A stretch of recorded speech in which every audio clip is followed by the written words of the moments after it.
Hey all, Steve here, the founder of MyPF. And today on our coffee chat, we will be talking all about financial content creation. Have you ever wondered how to create awesome financial content consistently? Well, this evening we will be having a chat with Ian from kclau.com. And let's find out really about how to create awesome financial content. And even let's delve a little bit with Ian on how he invests his money and how his portfolio looks like. So stay tuned with us.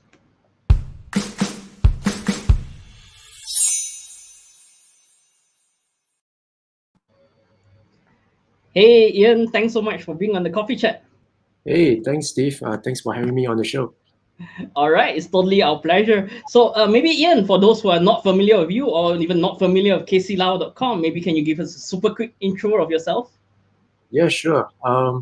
Hi, my name is Ian. I work for kclau.com. I'm actually a content producer. So I produce a lot of financial contents. So I write articles, I host webinars, and the webinars are actually pretty much on a regular basis. It's on Tuesday, all right? So it's free and it's live.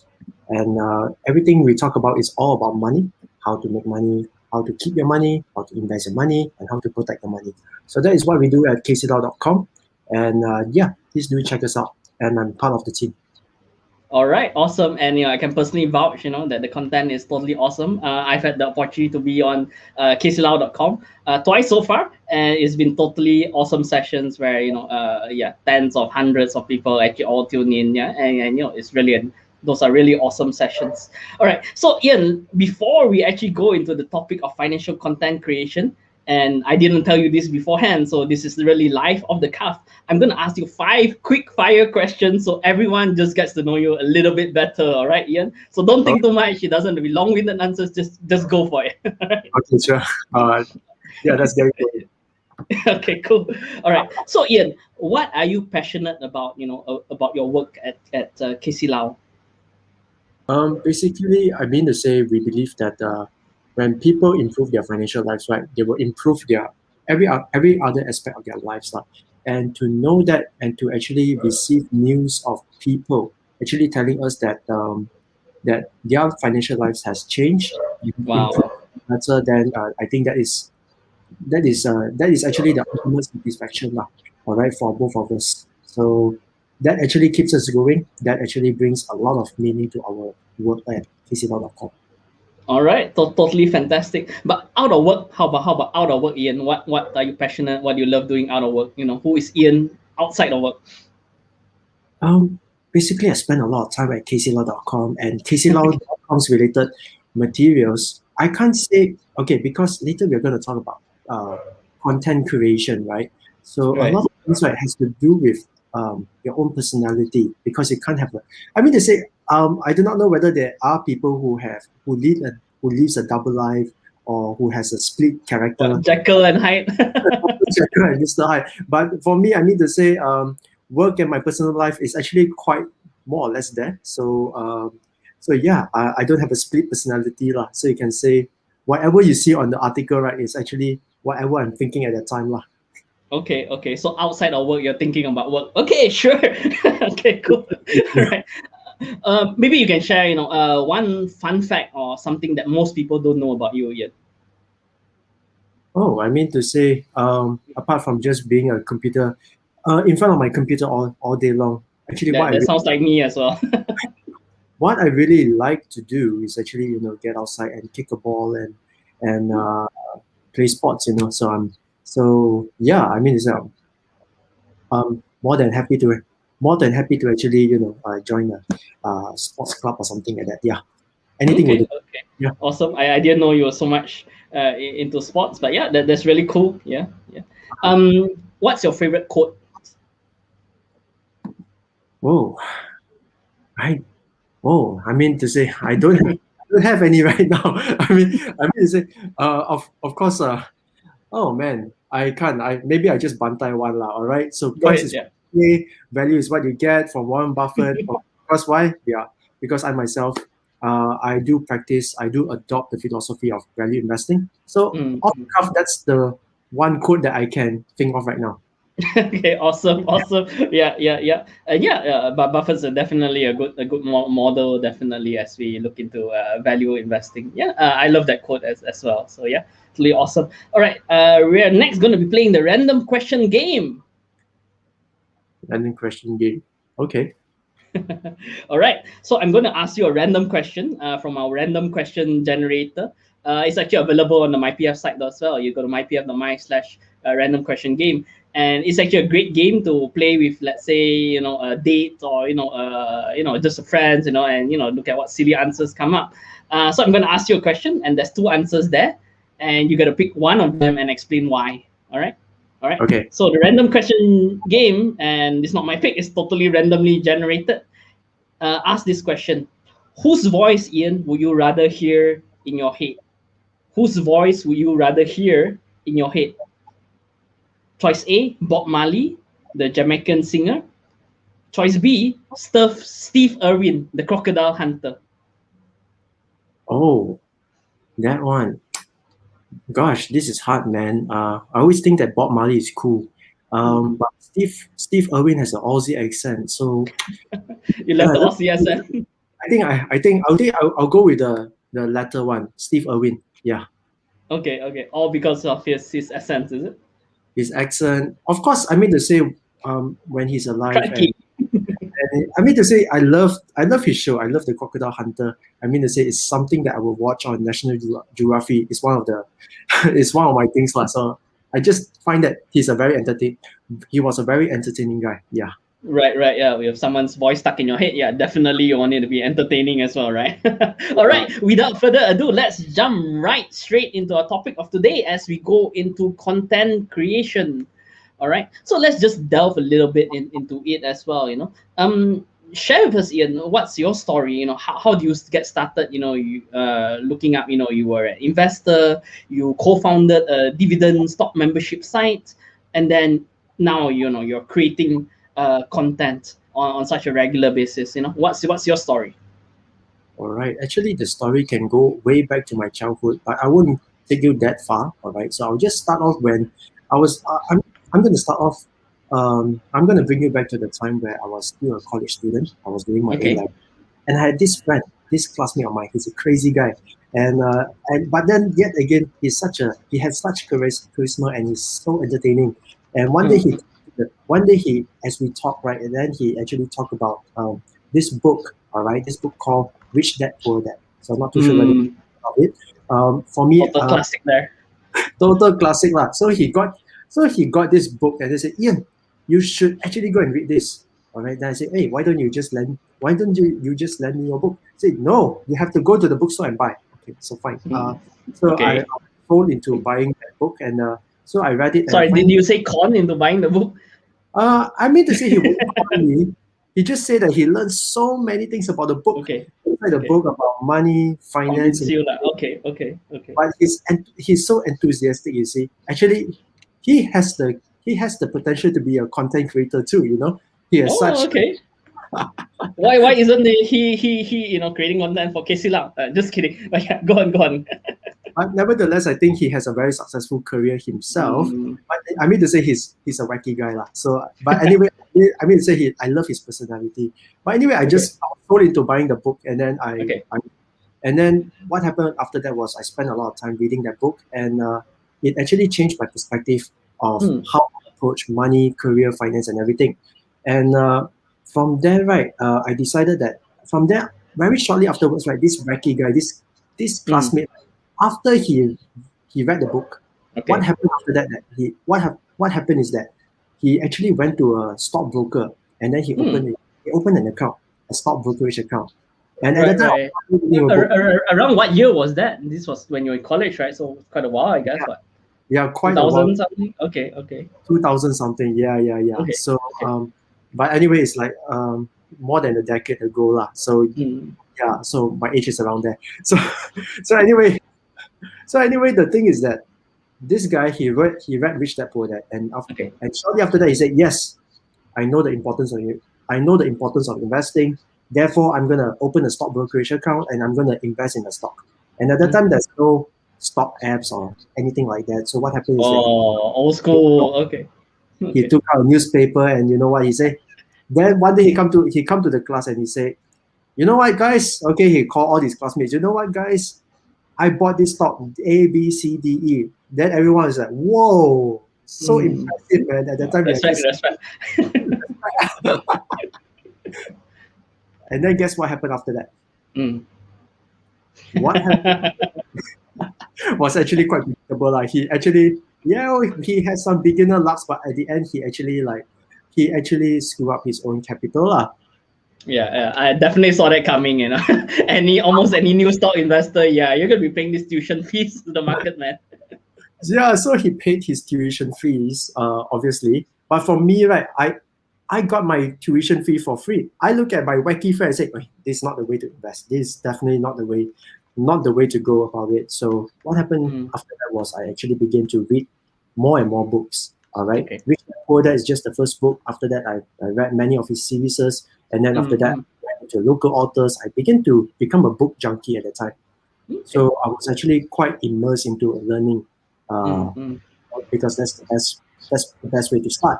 So that's where I get all my influences, Warren Buffett, Robert Kiyosaki, Jim Rogers, everything. So I started to build up my database of content lah. Let's put it that way. There's a lot of information at that stage. And after that, right, I decided to pursue. I decided to study accounting, and because of Robert Kiyosaki, you decided to do accounting. Because actually there's a story behind it. I know I read so many books I read a lot of books or colonial, a lot of books, all right, about stock investing. Then I decided to actually dive into it. And what I learned from these books is that stock investing is about buying businesses. And the way to look at businesses is to interpret financial statements. Correct. It's not gambling. It's really about the company behind it, the business behind it. And you know what happened? The first thing that I did, instead of downloading a financial report from, let's say, easier companies like Dutch Lady or maybe Carlsberg or Heineken, I go and download Maybank, and I'm like, what's this, man? Okay, not easy to read. for a 19, 20-year-old boy. So I'm like, oh man, I don't understand what are all these things. You must have really loved Maybank, right? No, because they say, well, you just go with the ones that you know lah. You see Maybank, then you try Maybank. Okay. It could be any bank, but I tried Maybank and I say, oh, I do not know what I'm reading, man. So I just know enough at the time that since I do not know I do not know exactly what I'm reading, so I might as well enroll myself into an accounting course to learn about accounting. And interesting. Okay. And after three or more so years later, after many rounds of coffee sessions with other friends, I realized that a lot of people, they are going to go into the workforce. Right? And I know that people are starting to get money, but then the problem is that after you have the money, investing is another thing. I mean, they say it takes time to do research, it takes time to do homework, studies, everything to actually make a very good informed decision. So my idea at the time was, instead of me joining the workforce, becoming an accountant, I decided to develop a stock market portal. Interesting. Wow. Okay. How old were you then? What? Late 20s, mid 20s? In my early 20s, in my early 20s. Okay. It was a lot of learning at that time. So Malaysia got like about 900 companies, I remember. So what happened is that I did a lot of. I actually downloaded all the annual reports. All right, starting from AirAsia all the way to CCon. A to Z. Wow. Okay. Yeah, and I just compiled their data. Data is like, for example, their 10-year sales records, their profits, their gearing ratios. I calculate all the ratios possible. So and then all your spreadsheets with all this information inside. Yes, and what I did was I put it in a single portal, and I read a lot of chairman statements and stuff like that, and then I put some notes, and I even put all these notes into the portal. All right, and my idea was to actually offer a purely 100% actual data and information, which means to say there's no opinion on my part, there's no like, what's the future outlook of this company? There's no such thing like that, lah. There's no, it's just pure data, just to hand over good quality information in a single portal. And I built. But why was that? Why not? People obviously want to know, right? What's your opinion? What's the pros? What's the cons? What are the bulls and bears think? Well, initially I thought so, but then I was smart enough to actually, I wasn't that sure. So I just give, let's say, that time I remember many years ago, I gave Securities Commission a call. I said, Okay. then after that, I met with this guy. I forgot who he is. Then he said, oh, data, okay, no opinion. Then I said, oh, okay, can. Anyway, I'm not interested in giving out my opinion because opinions, they have a way to influence people to do something, and I don't think that is actually very healthy, lah. All right, I think people should just, and I was a bit influenced by Robert Kiyosaki's. There's one chapter of it in his book. He talks about facts versus opinion, Right. and I believe that people should just invest their money based on facts and not talk about all this target price lah, recommendations, stock tips, opinions, and all this kind of stuff. Because all these things are, unless it happens, then only it's proven to be correct. Right. But if let's say a company says that the company has like $100 million in cash, it's very hard to fake unless the auditors of the company actually did some Right. And then how did that journey progress from there and all the way to KC Lau? So after that, I got this portal, right? All right. I got this portal, and then I needed to market. And at the time, I got to know about KC. All right. So, and then I started to guest post a lot of stock investment articles on kclaw.com. All right. So because at that time I got a website, I got a portal, I got product to sell, but I got no marketing. So my marketing is him. So okay. So you reach out to KC, and that's how it started, is it? The marketing. Okay. Yes. So I guest post, and then after that, right, he actually supported me in some ways where because inside the stock market portal, I got this filter where I can filter out, let's say, for example, I look at, let's say, a 10 years horizon, let's say profits, right? So if the company has consistently grown its profit, I will put that growth. And then you click the button, and there's a button that allows you to select growth or decline or loss. Loss means like the company really incur losses lah. So you just click growth, and then boom, from 900 companies, you are down to like the top 50 to the 50. Okay. Awesome filtering. Okay. So I actually managed to get a programmer to do the filtering. So I did that on kclaw.com. We did webinars together. We did webinars together, and I write a lot of content for him for free. All right. So that's how we actually started. So after that, right, we did quite a number of webinars, and these are all very educational stuff. I also realized that yes, it's good to have a portal. It's good to have all this information, the data, the actual information, handed over to people. But then the thing is this: if people don't have the wisdom, if people do not have the insight on how to interpret all this information, then they also tak jadi lah. They also cannot work because you need wisdom to actually interpret all these things. Correct. Data is dead, right? Unless you actually do something with it. Yes, you need to have the insights lah. So that's why both me and Casey, we decided to come up with a stock investment educational website just to teach people how to interpret all these things. And so now I suddenly have 2 sites. Okay. Right? And then shortly after, Casey, he informed me that, say, hey, you know what? I'm going to migrate to the US. Why don't you come over, join me as a content creator, and we can do things together. 2 people, we can hit it up. So yeah. Okay. Two heads better than one, right? Okay. So after that, I began to create a lot of personal finance contents for him because I can write a lot faster. Because last time for Casey, right, he writes, he markets, because writing takes a lot of time. So I write pretty fast because a lot of practice. Okay. For him, he wants to... Awesome typing skills, is it? How many words per minute do you type at, man? I think it's more like making the sense of it. It's not just typing skills. The typing part is very very quick, but it's just the ideas. Where do you get the Yeah. ideas? That's the tough part. So the thing is that after that, right, Casey went over to the US. He focused on his Facebook marketing and YouTube marketing. I focused on the writing. And Mm-hmm. shortly after that, we decided, hey, I got this portal, I got this education site. So what I did was I picked the best of these two, I combine it, and that's how we formed the dividend, the what do you call we call this dividendwalk.com, which is a membership site dedicated to teach people how to build a dividend based portfolio. And it's a combination Mm, of these two sites lah. I see. I see. I didn't know that. Okay. Okay. I knew of the site, but I didn't know that. Okay. It was both. Okay. Cool. So therefore my stock market, so my once upon a time the stock market portal, right? Mm.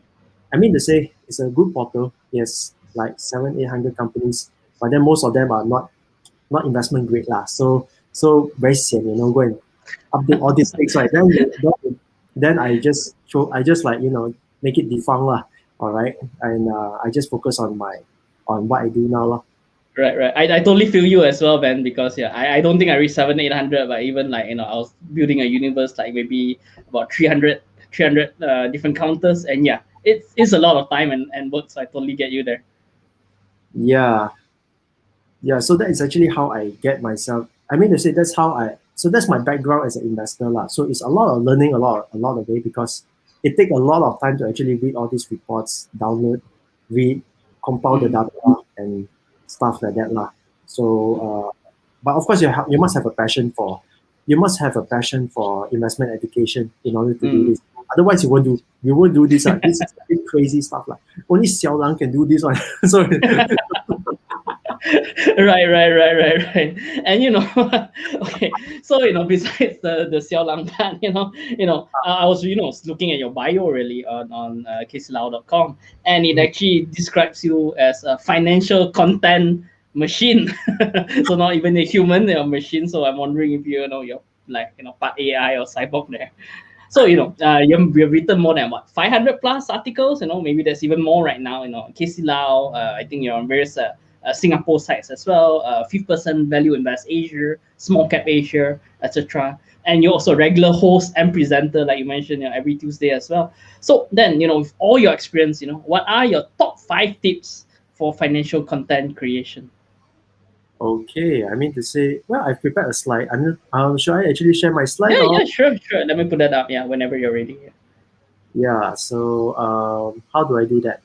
Let's see. Just move over to the slides and I'll put it up. Yeah, whenever you're ready. Yeah. Okay, just give me a sec. Okay, I think hold on now. Just give me a sec. So sorry about this. No worries. It's all good. Yeah. Okay lah, I think it's here. Okay, cool. So All right, we're gonna hear Ian's 5 tips for content creation. That are not only good but awesome. So yeah, let's get right to it. So are you looking at my slide right now? Yep, we can see your slide. 5 simple tips to create impactful financial content. Well, Steve, actually, I mean to say there are so many different angles, so many different ways of creating good financial content. Agreed. And yeah, so there are many variations to go about it. But here I'm just going to, just give one of the many angles that I use. And so these are the 5 tips that I can give you lah. All right, or at least I can share how. All right, how I awesome. go. I'm excited to hear your tips. All right, so maybe you can see a bit lah. Sure. Okay, anyway, the recipe is quite simple, all right? So the first one I think is about the purpose. So the thing is that just now what I said is that what we have just mentioned is that we need to be very passionate. We have to be passionate about what we do. Like for example, we are passionate about investors getting results. We are passionate about people who are struggling financially. They can elevate their financial standing to the next level. So that is what drives us to become content creators. And of course, so that's like your core purpose, is it? The whole reason deep down that you've always had. Yeah, I mean to say you must have that kind of passion, and you must have a teacher's heart. You're not only a student, okay? I mean the student part is the input part, but the teacher part is the output part. So you need to have a teacher's heart in order to come out with good financial content lah. All right, because anyway, what you're doing is education, teaching. Correct.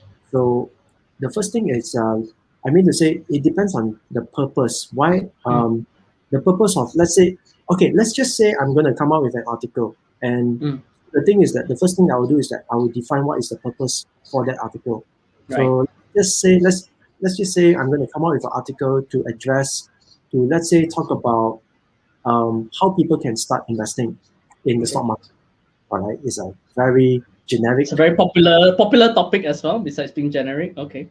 Yeah, so let's just keep it. Let's say that is the purpose, just to educate people how to get started investing in the stock market. So that's the purpose, right? So it's that simple. And with that, right, then we have to come out. Then we go into the second tip. Okay. Right. So the second tip, right, it's known as creating your avatar. Okay, that's interesting. Okay, yeah, tell me more, Ian. So what exactly is an avatar? So which means to say you must have a ideal audience that you want to address to.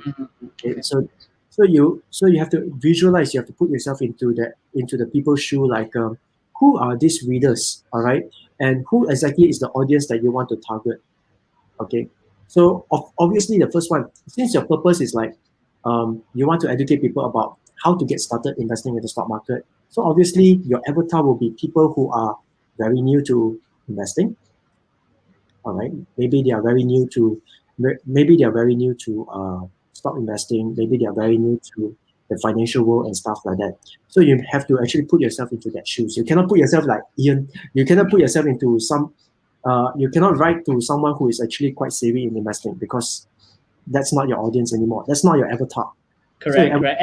And that's really a problem, actually, that I think a lot of content creators kind of fall into that trap, because when you create content, then let's say, for example, you're a finance professional, and then you write your article, you want to be changgeh to impress all your other professional friends, but yeah, that's totally doesn't meet the purpose of it. I'm curious as well, though, just kind of follow-up question. So you have a purpose on a particular article, and then you visualize your audience, or you put it as creating an avatar. Does it then change with different articles? Do you have different avatars for different articles, different topics?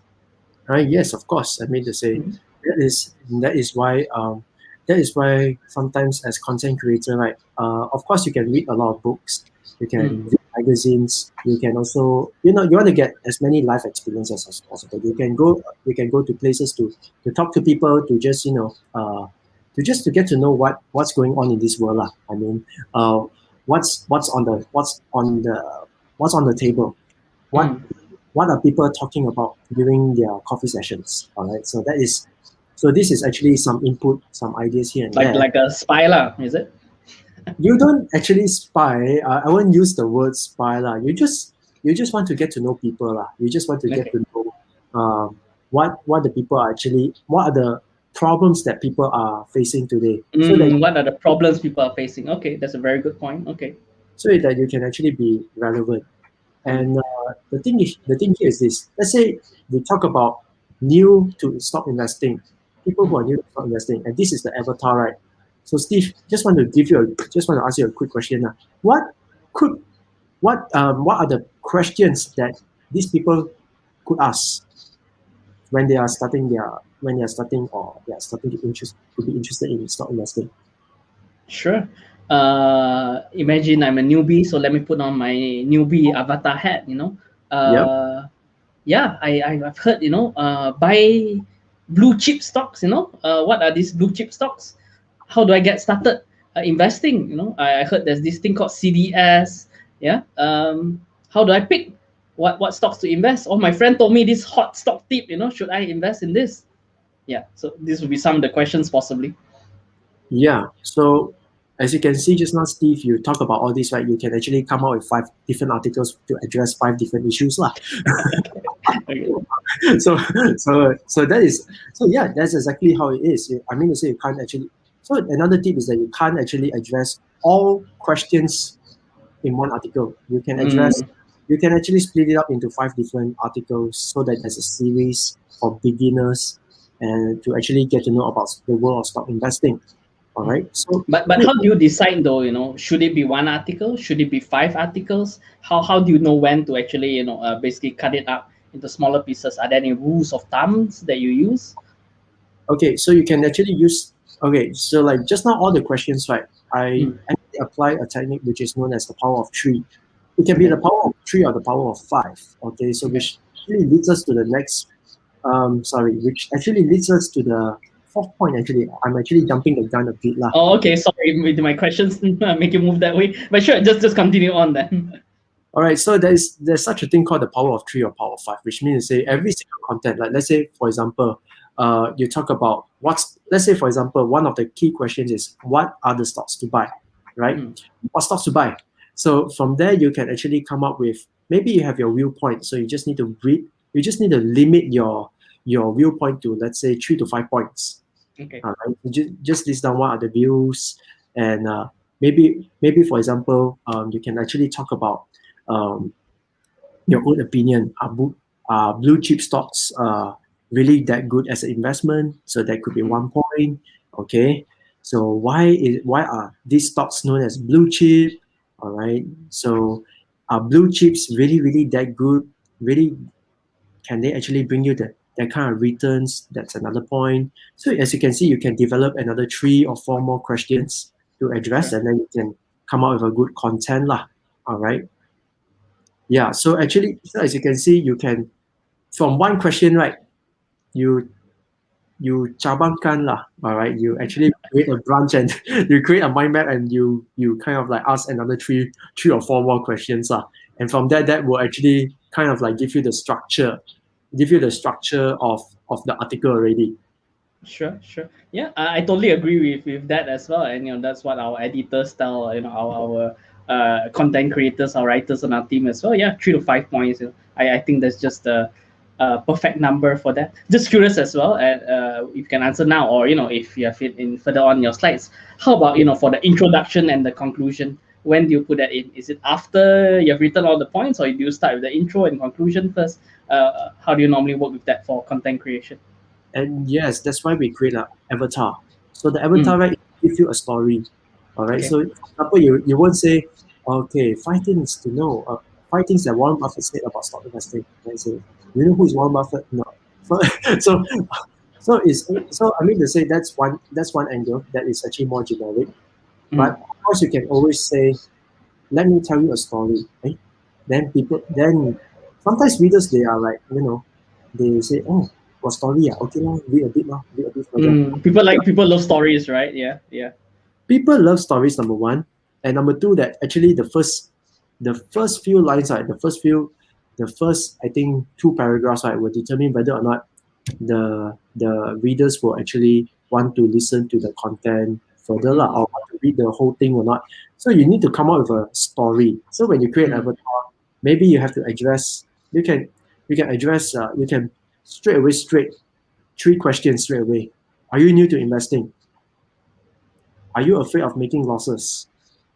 All right. What if there's a way I can tell you to make good returns from stock investing while reducing your risk, even though you Right, are right, so it's like three.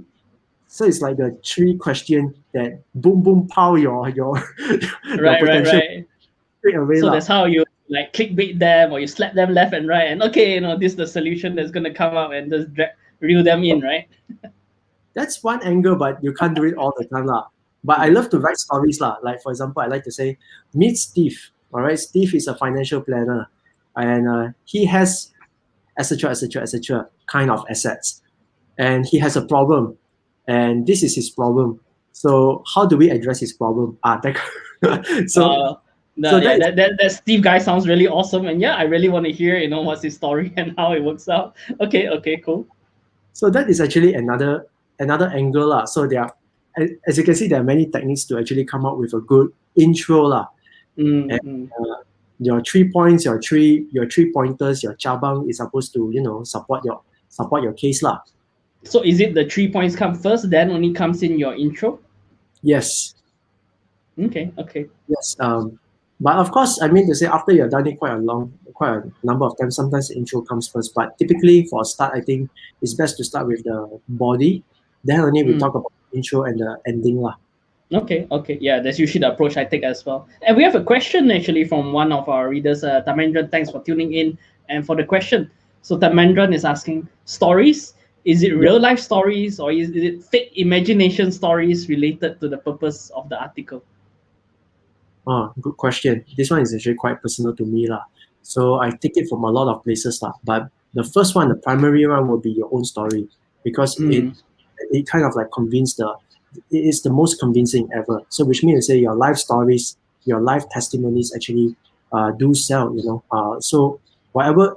So which means to say you can. So in a way, right, for content creators, right, I think it's a good idea for us to actually have self reflection, which means to say Mm. we look back at things that happened in the past and then we reflect and then we start to learn and realize what actually we can learn from this experience, whether good or bad lah. All right. Mm. So the first one is your own story.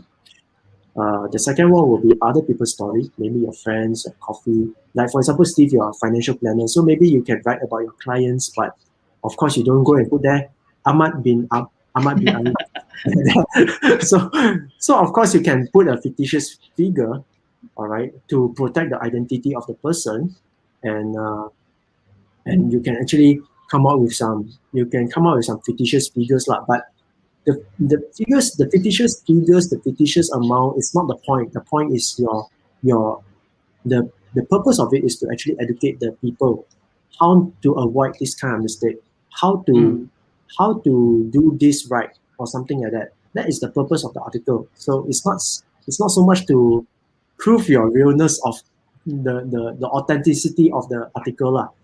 But to me that one ranks a bit below as compared to your own self, your own personal story. Yeah. And I totally agree that purpose is what really matters as well. One other question as well on the avatar. How old is your avatar? Is your avatar underage? I'm just kidding. Yeah, like when you picture the avatar, is it like you're writing for, I don't know, a 12-year-old, an 18-year-old? Do you actually think of the age of your avatar? So your avatar, the thing is that the moment you see your avatar, let's say you are coming up with a content that says uh, stock guide for newbie stock investors. So your avatar is newbie stock investors because these are the group of people that you're addressing. So it's not that is actually your what they call your avatar. And of course, just now we talk about, let's say you are coming up with a program which is known as Money Malis, is it? Yeah, we have a new show, the Minimalist. Yeah, by Adam Nordin. Yeah, so it's all about money and minimalism. So we talk about money and sorry, what It's a tongue twister. is it? Minimalism. Minimalism. All right. Yeah. So of course you're gonna gear your content towards people who are appreciative and they treasure the value of being a minimalist. That's That right. is your avatar. Of course, if you're looking at property investors, let's say, for example, you can actually write your article in such a way to address first home buyers. That's your avatar. Or you can actually gear your content towards people who already have two houses and then now they are in a dilemma of how to finance their third property. Mm. That is another group of audience. That's true. That's true. Yeah, whether it's beginner, advanced, or expert, yeah, the totally different levels for each as well. Yeah. Yeah, and we're just in point number two. All right, and we've been talking for almost 40 minutes. Yeah, you want to run us through the rest of your points, 3, 4, and 5, before Yeah, we sure. run out of time? Yeah, sure. I mean to say I'll keep the 3, 4, 5 very quickly because the first two is actually more important. But the third Okay. one I would like to highlight is this lah. I typically, right, after I decide on the avatar, right, I write my articles, right. I like to do this.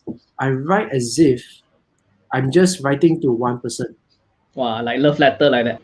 Yes, Okay. yes. And of course I did that for someone lah. So Was it someone with long hair? yeah. I did that before lah. Okay. I did that before. Yeah. So and actually, and of course, it didn't work out for me. But then the thing is that I mean, the relationship didn't work out for me. But nevertheless, this technique actually works really well. Okay. Right, as if you just want to tell one person, you just want to educate one person, just one person. Just like, for example, I'm writing to Steve, okay, and Steve has this problem, so you just write as if you're just giving advices to Steve. Mm. Yeah, you're not giving advices to 1,000 people. You're giving advice to Steve. So what, That was very personalized, very intimate, in other words. yeah. You can then got store. Then of course it makes your content more personalized. It makes it more Mm. real. It makes it more authentic. It makes it there's emotion behind the article lah. Right, right. Well, even hearing you talking about this, Ian, I can feel your feelings going through this as well. Yeah. So, I'm sure any girl that you're writing letters to right now, wow. But of course, love letters I not too good in writing love letters though. But maybe Steve, you're better in that lah. Financial love That's my letter. wife. All right. So I mean, this is just the technique lah. I mean, it's a good technique that I personally use, which is that. Mm, And then the fourth one, right, is I already jumped the gun, so it's kind of like a recap, which is you got the world to share, but mm, keep it to 3 to 5 points lah. All right. mm, So mm. it's something Why? like Why 3 to 5? Why not 7? Isn't more information better? Or maybe if you're looking to optimize your SEO, search engine optimization, and longer content better actually for search engines? no, it's like dating. It's like dating. The first date, you just show enough, and then you just okay. We see you next time. We'll meet up next time. Okay. You, So you want to clarify what show enough means? sorry. You want to clarify what show enough means? Show enough means you got the world to share. It's not to say Mhm. you got any. Let's say you got nothing to hide. All right, you're a good Yeah. boy and stuff like that.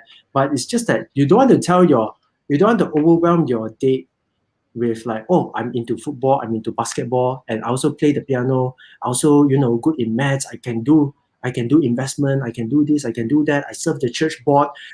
Hey, that's a lot of information there. So what you want to do is that you just review one thing at a time lah. Mm-mm. All right, just go Slowly according lah, like a striptease like that. Is it one thing at a time? sort of lah. Yeah, you can say that. No, I mean to say you have to think also because the readers also need time. All right, to be fair to the to let's say to be fair to the readers, they also need Right. time to digest.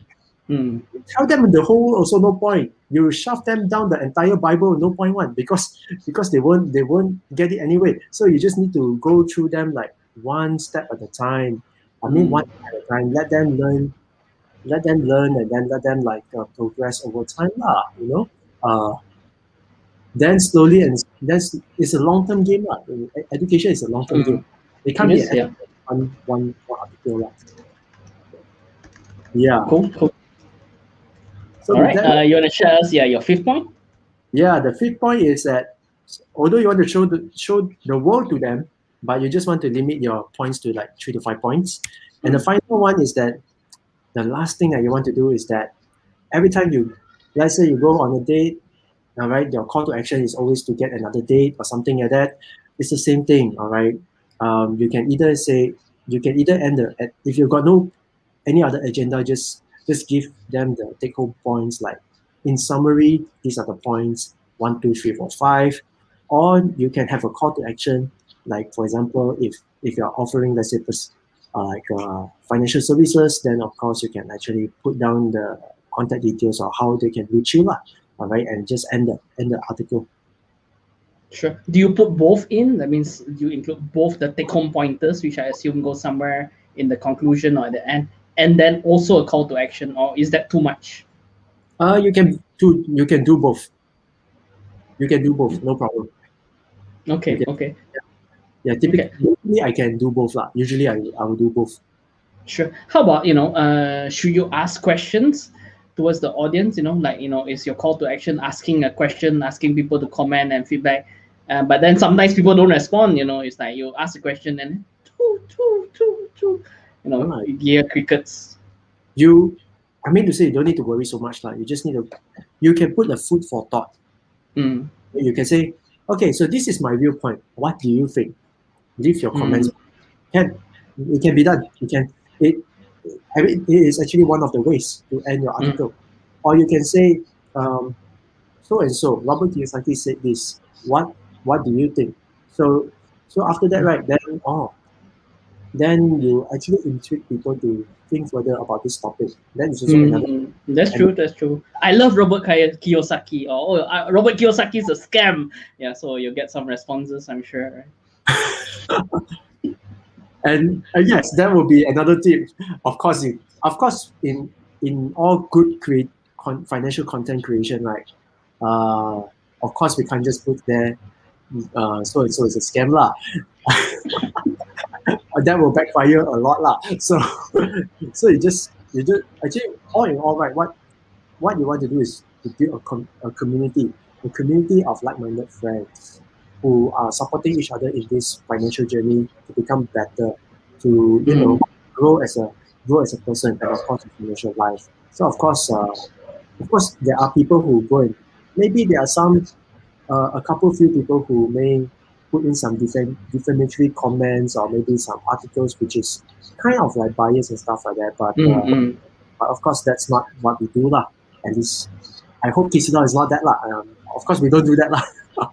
Definitely, the content I've seen on Casey Lau, and that's also true on our side as well. That on MyPF, a lot of people like our content. They tell us, besides being simple, they like that we're in depth and we are unbiased as well. So we try to present both sides of the coin. Yeah, and I totally agree. But yeah, there are people who do have very strong viewpoints, and sometimes it feels a little bit over.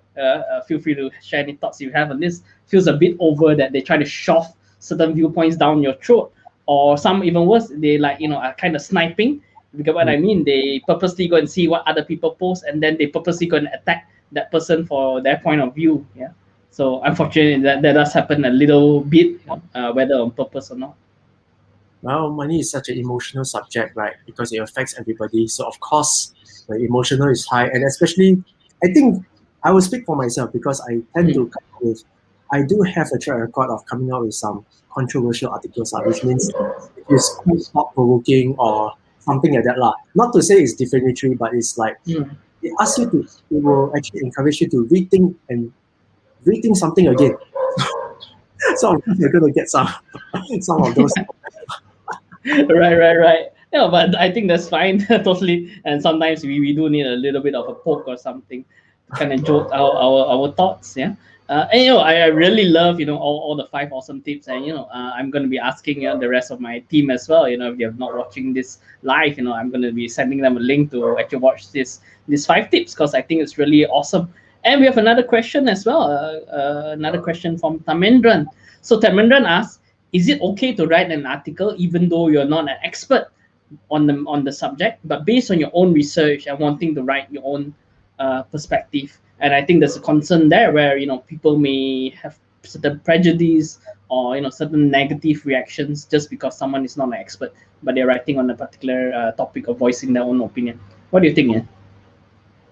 Well, the answer is yes.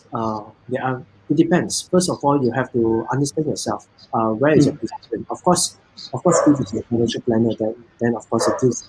Then you of course you got the accolade to actually say something. What if you're not a financial planner? And so in that case, right, you can say you are coming from a non-financial background who has actually acquired certain knowledge from books or from webinars or from where, and then You actually write that in the article? This? yes, I mean to say, Okay. you can actually look at it from another point of view, and then you say whether you agree or not. Okay. Because not everyone is an expert in everything. Okay, so like for example, let's say I'm going to write something related to, let's say, estate planning, which is something that I do not know of. Then you can actually say something like, I have learned something from my estate planner, and this is what I was told, or this is what I've actually learned from the coffee session. Oh, then you can explain the concepts and stuff like that. Yeah. So in a way you can write that. So with that I would say yes. But at the same time, I also want to highlight something, especially for financial content. Okay, because financial content, there's a few things that you need to take note of, especially coming from my side. Stock investment content is this: number one, try not to or avoid as much as possible to give your own personal opinion on any stock, which means to say, Don't do that. All right. No buy sell calls. Yeah, don't do that, people. Not cool. Don't do that. Yeah. So don't do that. That's number one. Don't say don't give a target price lah. All right. You're not licensed to give target price. You don't say what stock is gonna hit target price lah. Don't lah. Don't do that lah. Okay. Number two, if let's say a stock is really bad, maybe their financial records are really bad, they're really messed up in their finances. Don't go and come up with a content and say this company is really messed up in their finances. Look at their net profit margin, no net profit at all, and then you bantai the stock. Don't do that lah. Right. So I mean to say, be respectful, be factual, give your insights, but don't give your I there's also one more thing. Don't go and say something like, I believe that this stock is a good investment. Don't do that. Never do that. Okay. That is actually not, to me, that's not right lah. All right. You just want to give an information piece to the audience. You just want to give your educational insight to the audience. Let your audience decide what is a good investment to them. Don't tell them what is a good investment. Right. I would totally agree with that. Especially we're going to be talking about some things that are actually regulated, like stocks, definitely. Yeah. SCS, in the last 12 months as well, come out quite strongly as well, warning those who are actually not qualified or are unlicensed and yet giving advice actually. Yeah, so you have to be careful about that. But a little bit back to Tamendran's question as well. Yeah, I totally agree with Ian that you don't actually need to be an expert to write on the topic. You can always talk about it, from learners' perspective, which can be really refreshing and good as well. Others who are in the same journey or life stage that you are and actually learning. I was reminded as well. One of the books that I'm really loving this year is Atomic Habits by James Clear. And in that book, James actually talks about how right now James is known as the foremost expert of habits, how your habits influences your life, your finances, and all that. But he didn't start out that way. He was just talking about his experiences that he learned actually, and was looking at habits. But with that, over time, you spend enough time doing something. There's a saying: you do something 10,000 times, 10,000 hours, and eventually you actually become an expert in that area as well. So yeah, so I would definitely encourage Tamendran and everyone else, to just continue writing, creating content, and sharing really. And even today's session is not just meant for if you're an existing content creator. If you're new, you're thinking of writing up a content, please do so as well. Now on MyPF we welcome guest content. I'm assuming KCL welcomes guest content as well there, Ian. Yeah, of course we do welcome guest content, and of course once in a while because if not I will be out of job. Okay. Quality over quantity. Some good content as well. Yeah. Once a while, definitely. All right. So before we move into our third and final segment, Ian, as we talk about investments, really, any other tips or is there a take-home pointers or call to action from your part 2 of your 5 tips on creating good financial content? Yes. All you need to do, right, as a good content creator, right, is try to be relatable to people, especially to your avatar. That is very important. So the take-home point, there are many points, but for now, the word is to be relatable. Yeah. Okay, relatable, and that's your word for the day, folks.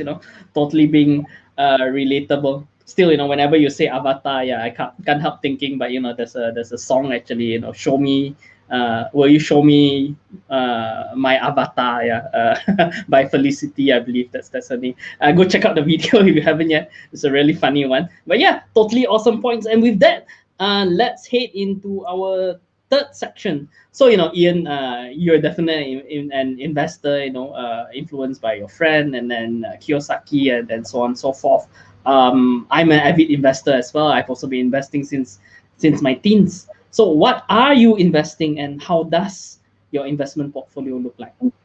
Well, actually, I look at your Facebook posts, and one thing that I really like, right, is actually you draw a chart or something. It's a chart or point form. I couldn't remember, but what you did is Mm-hmm. something like this. Okay, so okay lah. So these are the questions. What am I investing in? How does my portfolio look like currently? So basically, you did. So I tried to did the same chart lah, but based on my Okay, own. I'm flattered, man. Great job. So my investment portfolio is kind of like simple. So here I'm going to exclude a few things. Number one is EPF. Number two is the cash value inside my insurance policy. Because that one to me I It's not exclude it lah. not really, yeah, your investment portfolio technically. The third one is some rolling money lah, which means to say the money that I use to operate my daily expenses and stuff like that. Okay, Sure. so these are all my investables, and as you can see here, real estate is still leading the pack at 39.7%. So the real estate here, right, is actually here's how I here's how I actually calculate the value of the equity. All right. Sure. So actually, real estate for me is not this. So this is not the asset value. So it's actually the property equity value, which means I take the property valuation, which is stated in the valuation report. I minus off my debts, all my outstanding mortgages, and what is left is the property equity lah. So Okay. right now that is almost 40% of my investment lah. Yeah, and the next one will be FD. All right, so this one, apart from rolling money, I'm a firm believer that FD is not actually investment. It's actually more like standby cash lah. Because there are two things for it lah. Number one, you do not know if there's any. This money is very handy in any emergency. And number two is the chance because there you get a good sizable cash buffer, a good sizable cash or capital to deploy and put into investment. Okay. So is it like is it your FDs aren't usually that high, but it's actually just there at the moment. It's like your bullets are lined up for you to take the next shot. Typically, my FD it will always be a sizable amount, nevertheless, because I enjoy the luxury of having the. I mean, say if let's say I don't have a lot of FD, right? No, I don't believe in everything dumped into stocks and properties. Despite I love this tool, lah, right? So I would say that the FD will still be a good part of the portfolio, lah, no matter what, lah. Okay. Okay. Cool. Cool. And finally, too much FD is also not something that I really favor because too much FD means underutilized cash. So Correct. so that's why I have parked some money into stocks lah. But since we're on the topic of stocks, right? So this is how my portfolio looks like when it comes to geographical breakdown. Okay, so I don't have a lot of stocks. Okay, but what I mean is in terms of quantity lah, because I tend to be very focused on the companies that I really like to accumulate. I do this like so actually What's the ideal number of stocks in your opinion that I don't a retail investor should have? I don't have an idea. I don't have an amount for that. Okay, because on one hand, right? If actually Casey Lau, my partner, my mentor, tell me lah, if you got all the money in the world, right, you want to buy a lot of things lah. So Okay. you want to buy all the Apples, the Amazons, the Berkshire Hathaway, all the you want to buy out every country's top 10 performing stocks and stuff like that Yeah, lah. sure. Berkshire Class A shares, sure. You want to buy there's which means to say why I focus on stock and why I continue to learn and grow and develop as a stock investor is simply because you can't buy it all. Okay. There's always something for you to buy. That's true. Reminds me a little bit of Pokemon, but yes, definitely you can never run out. That's true. Okay. Okay. Interesting. But anyway, in terms of geographical breakdown, as you can see, Malaysia took up the least amount of money. Hong Kong stands at 24 stands about a quarter of what I have, and most of it is Singapore lah. All right, so You want to really, share with us a little bit more on that? Yeah, why so much weightage in Singapore, and even Hong Kong? Really, are you doing direct shares? Are you doing ETFs? just direct shares. I love owning Okay. companies lah. So I love to hold on to it. I'm very proud of what I hold lah, which means to say, which means if I buy an ETF, it's like I buy a portfolio. But if I or unit trust is also the same way. But if I own a stock, then I'm like, oh, I own this company. I felt so proud of myself. Okay. I'm that kind of investor lah. So I love to Sure. own direct shares. And the reason for Singapore and Hong Kong is that number one, these two places are very good for dividend investors. They are very friendly in terms of dividend investing. Number two, there's one additional advantage that Hong Kong and Singapore can give me that Malaysia don't give me, which is the wealth that I mean to say the ability to park my money in any other currency lah, in a different currency than ringgit. So that is something that I really, really treasure because I don't really buy and sell. I just buy and keep. That's usually that's the So your holding period is infinity, like forever, basically, right? infinity. Yes, unless there's a few occasions where there are crazy people who goreng the stock and out of don't know for what lah. Then I say, hey, how come so crazy? Okay, well then since you love me so much, okay, I give you then I sell it to you and bye bye lah. Okay. Right. There's always a price for everything, right? Because sometimes the market is not so logical. So there are a few instances like that lah. But other than that, most of the time I just buy and just go about doing whatever I do lah. Okay. And the third one is because Singapore market is not just Singapore. It's not just a tiny dot in Southeast Asia. It has a lot of companies. It has a lot of exposure internationally. Same as Hong Kong. So both Singapore and Hong Kong, they give me the international exposure into China, mainly China lah. But I would say there are some investments there. They are exposed to assets in Australia, in the UK, I think in UK and Australia specifically. So that's something that I can tap into lah. All right. So And you are right, yeah. Both Singapore and Hong Kong are the financial hubs of Asia. So yeah, definitely makes sense from that perspective. And with that, these are my sector breakdown. Okay. Of course, I have a bias towards REITs because I'm a dividend investor. So 40% into REITs. Banks is because last year super cheap discount. I can't deny it. I can't. But as you can see, but from my geographical breakdown, I have very little Malaysian stocks, which means to say, if you ask, I don't have any Malaysian banks lah. Put it this way lah. Okay. Sure. Well, Singapore is great for REITs and the financial sector anyway. So yeah, I think that's totally cool. Banks are superb, and of course I love my insurance company lah. Actually, I love whatever I own lah. Okay, so these are the three sectors lah. Of course, I do not know whether you guys want to ask me why these three sectors. Why not FMCG? Why not glove? Why more other things? Not because I don't like them. It's because I haven't come to a stage whereby their value are good, or I just risk the boat lah. Let's put it that way lah. Okay. So sometimes these things are kind of like the time, the chance, and at that time whether you have the money. So there are a lot of factors that will influence one's investment decision. That's what I would say. Sure. And yeah, definitely. Buying, investing also. Besides a matter of capital, is also a matter of opportunity as well. Yeah. Tamendran is asking, when you mention real estate in your portfolio distribution, is there a REIT or physical properties which is better, pros and cons? And personally, I'm curious as well. I saw from your earlier, I think your first figure, your weightage into properties was already pretty high, 30-40%. And then from your stocks, is another 40% of your stocks. Is that, in your opinion, a little bit overweighted into properties?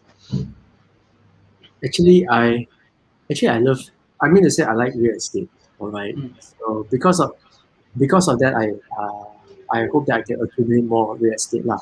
But if you want to own, let's say, a commercial property in Singapore, right? How can Mm. you possibly do it when you're just an average income earner in Malaysia? You find 9 other friends, and maybe you can.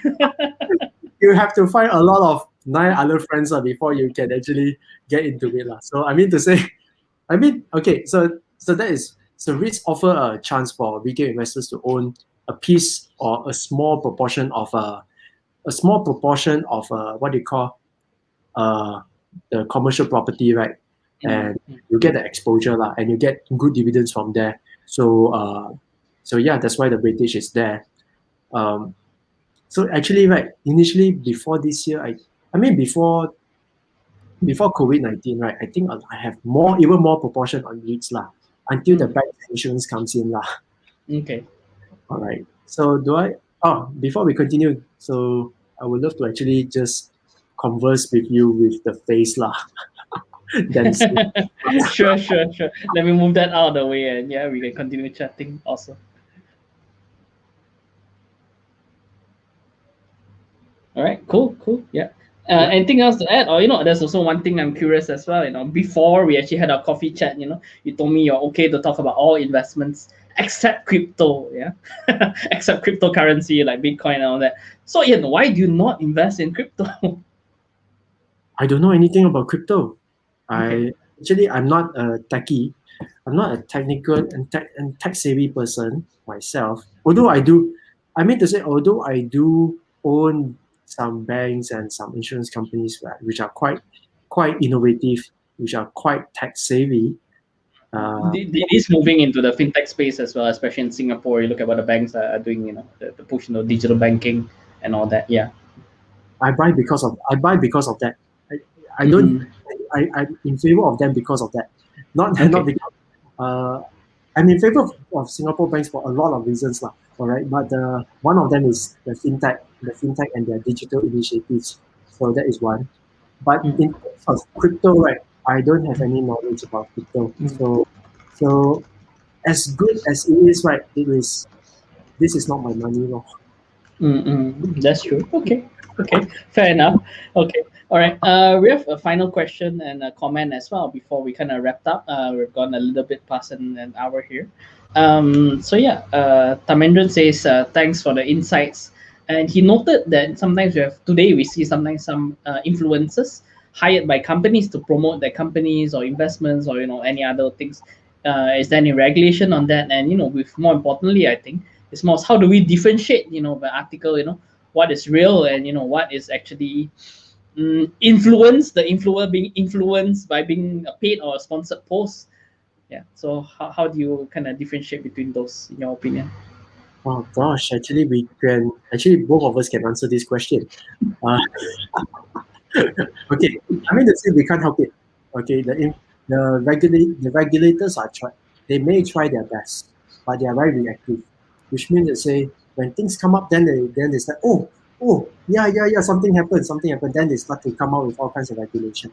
But typically, right, how what people type in the Facebook usually appears first, and they come out faster than what the regulators can do. So I would say that um, it is. I mean to say you can't stop people from promoting their agenda on Facebook or YouTube or whatsoever. Mm. The best way to avoid getting punked, the best way to avoid yourself getting messed up by these people, right, is you yourself. You have to find good role models. Okay, Mm. good role models. Like for example, of course, Mandarin, my role model, very simple. Okay, it depends. Okay, there are so many cases that we can find role models. We can read books like Warren Buffett. We can read books like Robert Kiyosaki. All the good investors, All right, and and of course, if you are into faith, then you can read the Bible. There are so many examples inside there, and from Yeah, the there, most talked about topic in the Bible is actually money. yes, I do agree with that, and they have very good principles. So once you feed your mind with good stuff, right, then you can tell you got the vision to tell which one is real, which one is actually fake. All right, then you can decide for yourself. But of course, there's one indicator that you can actually, how I say, you can actually deviate yourself from from, let's say, the pump up look good articles, is that Mm-mm. which is if you are very driven by quick monetary gains, Mm. that usually is lah. That usually is, because what I can say is that investing is a journey. Mm. Okay, you don't get it the first time when you say new investor, 3 months down the road, buy new property, lots of cash flow, or buy new stock and then gain 100%. You know already. Okay, you know these are more 90% of the time these are all fake or fluke or something like that. It doesn't. It's just one out of the million examples that they can give you that actually work. It's like in, okay lah. Yeah, in, I mean to say, in Chinese we call it "amgong" lah, which means "out luck" lah. Okay. Okay. So that is actually my take, because investing is about learning. A lot Mm. has to do with the learning and the philosophy behind it. So if someone is actually talking about the philosophy behind it, usually that one is real. The other one who is trying to hook you in because of the quick returns, fake one. Mm. Mm. Okay, so Mm. what do you think? I Yeah, think you. yeah, I would agree with that. You know, actually, just earlier in the week, I was actually talking about scams. Actually, I was invited to give a webinar to actually one of the general insurance companies in Malaysia for their employees. So some of the signs that you see is that, you know, when it kind of appeals or pushes your hot buttons, or it talks about things that appeal to your greed, or you know, last for certain things, quick profits. You know, even the old adage, you know, if something sounds too good to be true, then chances are it's not true actually. You know, then it's when people try to make it look nicer and better, or you know, try to claim that, oh, got dato or datin or whoever, you know, and show off the flashy cars and you know what not. You know, those are actually some of the warning signs actually, or when you're being forced to make a quick decision. Yeah. So with that, you know, I would totally agree that, you know, investment is a journey, and I really love your when you say that here. And I think one part that's often neglected actually is actually the your emotions in investing, or some call it the psychology of investor psychology, and that's really so important actually. You know, how you actually manage your emotions, yeah, as you look at investing. And it's difficult to be not emotional when the market is like a roller coaster, right? You know, up and down, yeah. And you know, I'm sure Ian, you've been through that as well, you know, seeing market ups and downs over the years.